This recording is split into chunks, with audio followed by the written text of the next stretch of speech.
I don't think I need any other reasons.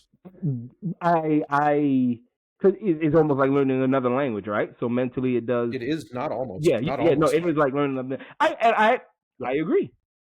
I agree. You Yep. know, the only flipping argument I could give is, so outside of that, they're not going to use that skill anywhere else. But to your point, the brain development and the skill. So I don't Right. disagree with that at all. They're not going to use calculus either.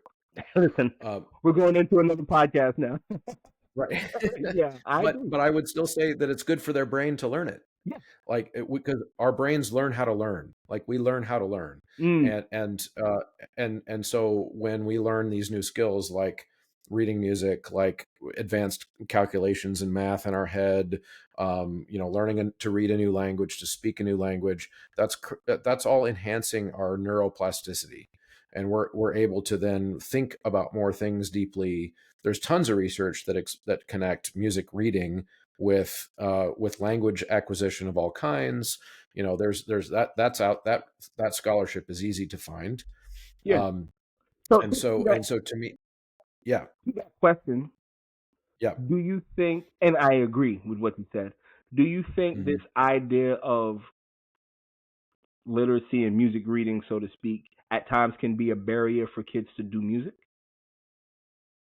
Not for me. Not you're, No. you're you're the exception to the rule. Like you're good at what you do. When you say not for me, you're talking about not in your program or not in your opinion.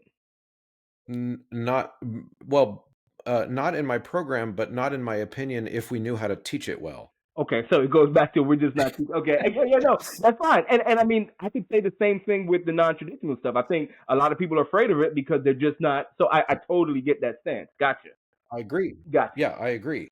Yeah, I agree. I think and here, I think you'll appreciate this because I think this is where our philosophical vibes would probably be the most in line.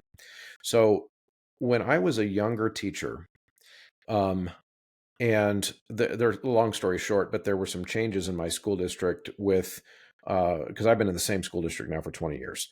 And and so when I first started in this district, every single eighth grader in the school district had to take they only had two choices in eighth grade. They could take either drawing or vocal music. Mm, Those were the only two choices that they had. And so I usually would get like half the student body as ninth graders in my choir. Now they gave the kids more choices, which means they can get through eighth grade now without either music or art, which means my numbers are lower than they were 20 years ago. mm-hmm. But that's because I don't ever meet those kids anymore. But my retention level of kids once they take my class is higher than it's ever been. Mm, So they don't quit once I get to them.